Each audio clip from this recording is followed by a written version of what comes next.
Clinton could have just let the Chinese sell him the light water reactors and we probably wouldn't even be having any of this conversation right now. But he intervened there.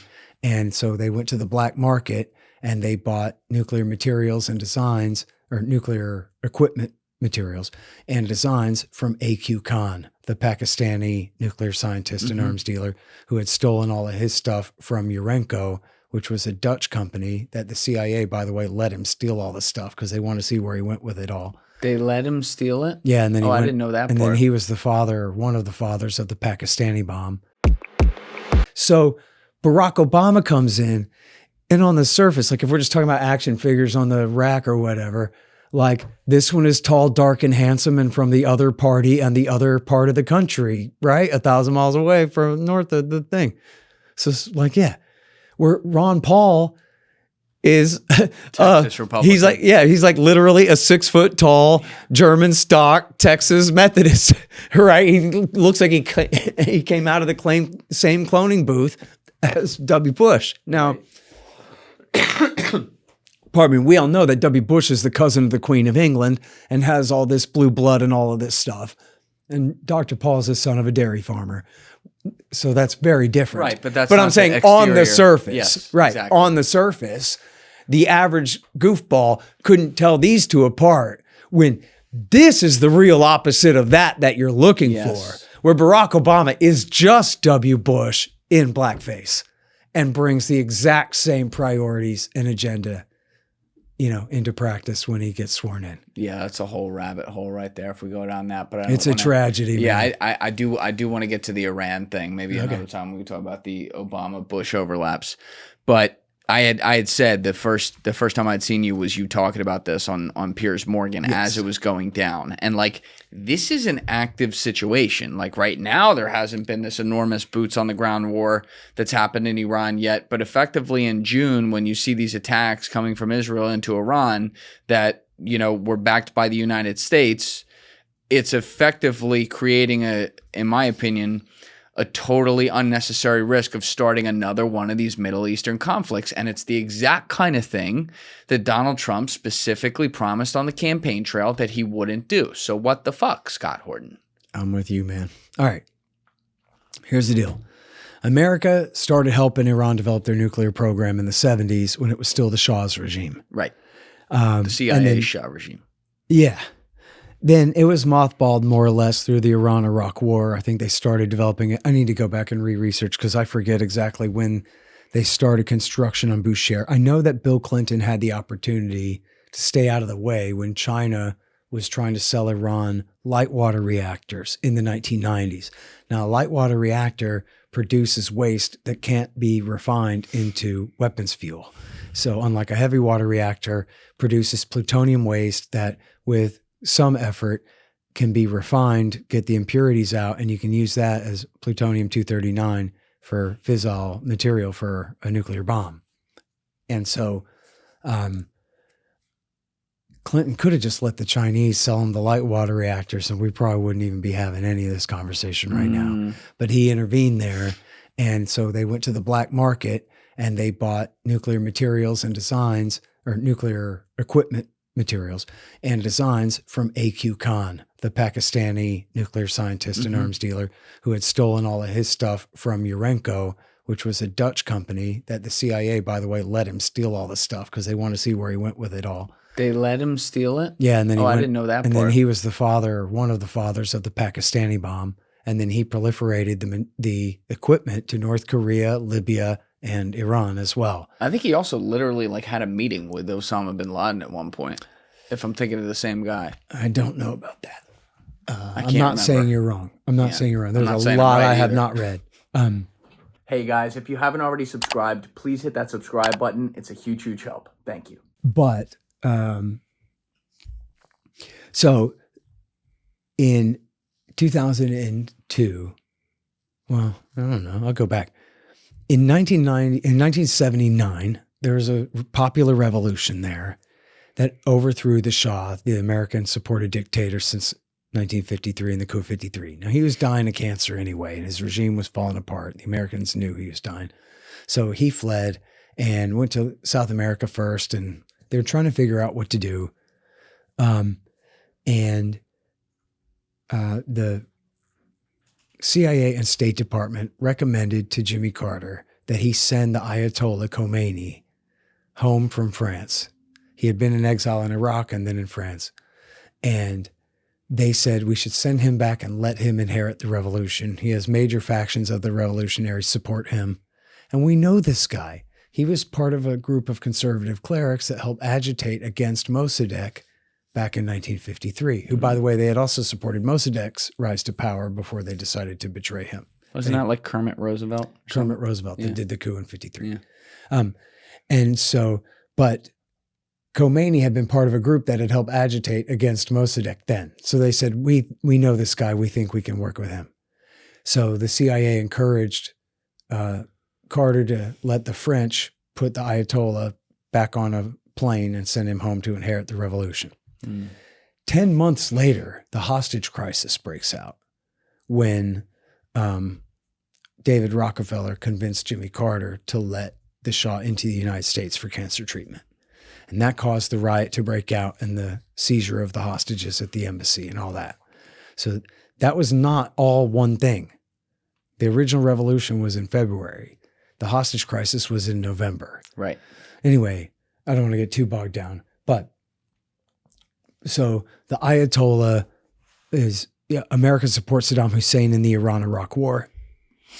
Then H.W. Bush bombs the crap out of Iraq in Iraq War I.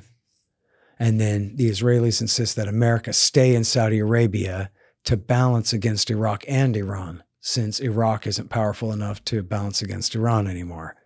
So at this time, the Clinton administration was considering proposals by Zbigniew Brzezinski, who had been the national security advisor under Jimmy Carter, who had egg all over his face from the revolution and the failed rescue mission, Eagle Claw, and all this. And Ronald Reagan's Secretary of State, Alexander Haig, who had been a Kissinger protege, and Kissinger meaning Rockefeller guy, and even Dick Cheney from Halliburton.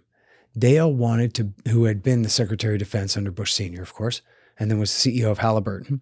They all wanted to build pipelines out of the Caspian Basin across Iran to the Persian Gulf as a way to, one, make money, but also find a way to begin to integrate Iran back into the system, let bygones be bygones, and figure out a way to get along.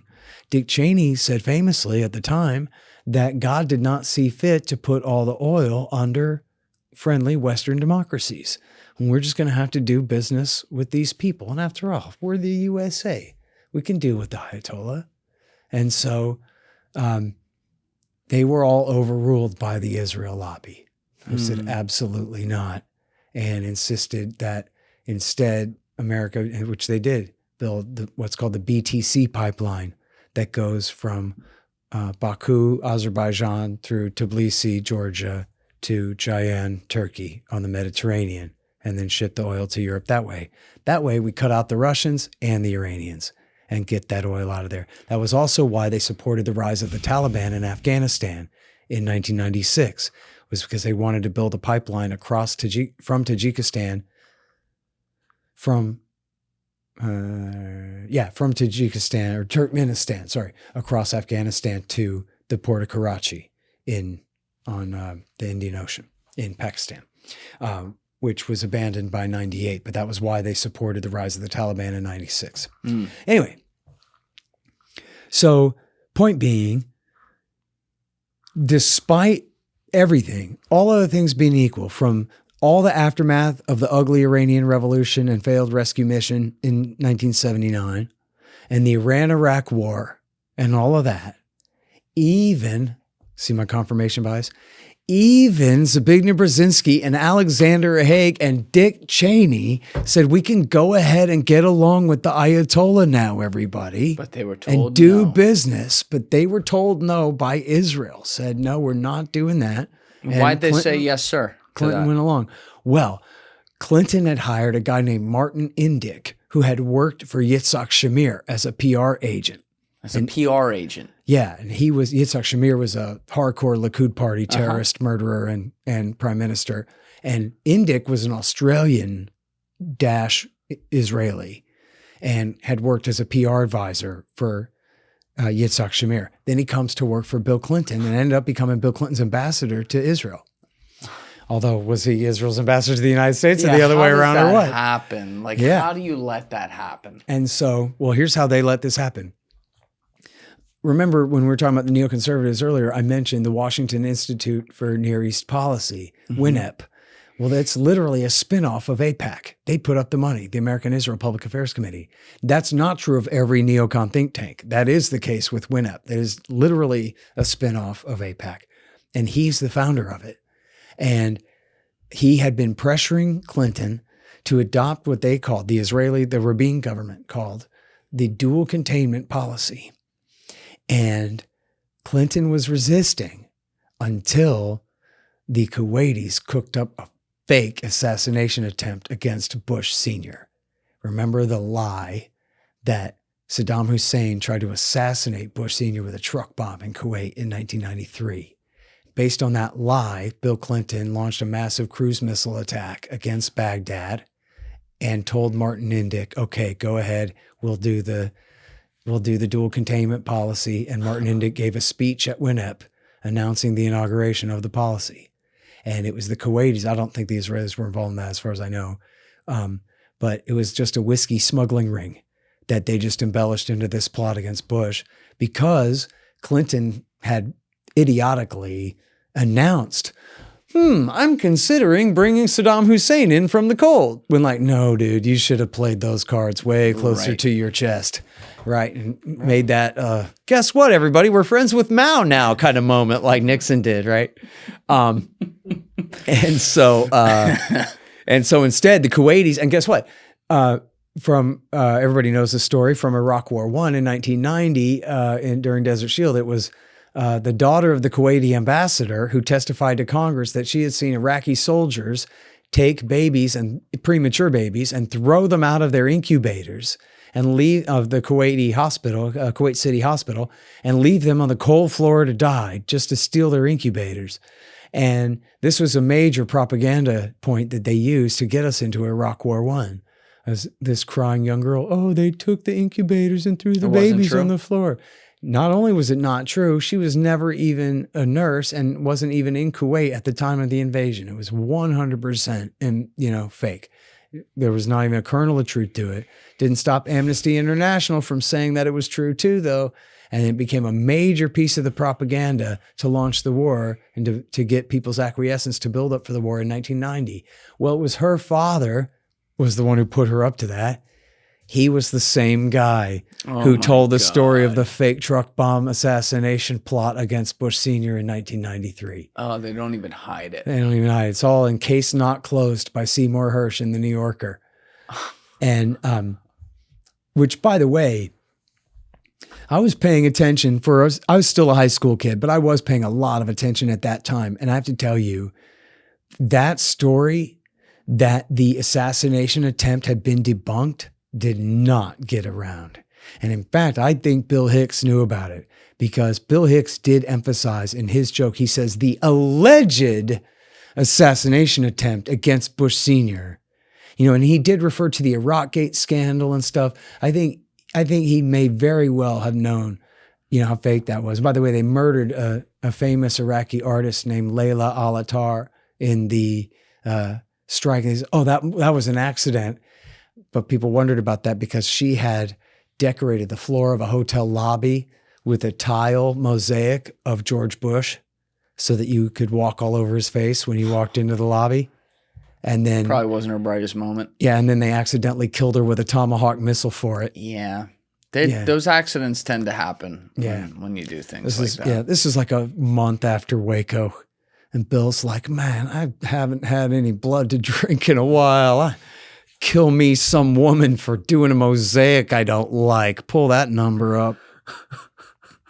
Thank you guys for checking out this clip. If you haven't already subscribed, please subscribe and hit the like button on this video. It is a huge, huge help. And if you'd like to check out this clip's full podcast episode, that link is in the description below or right here. And finally, you can follow me on Instagram and X by using the links in my description below.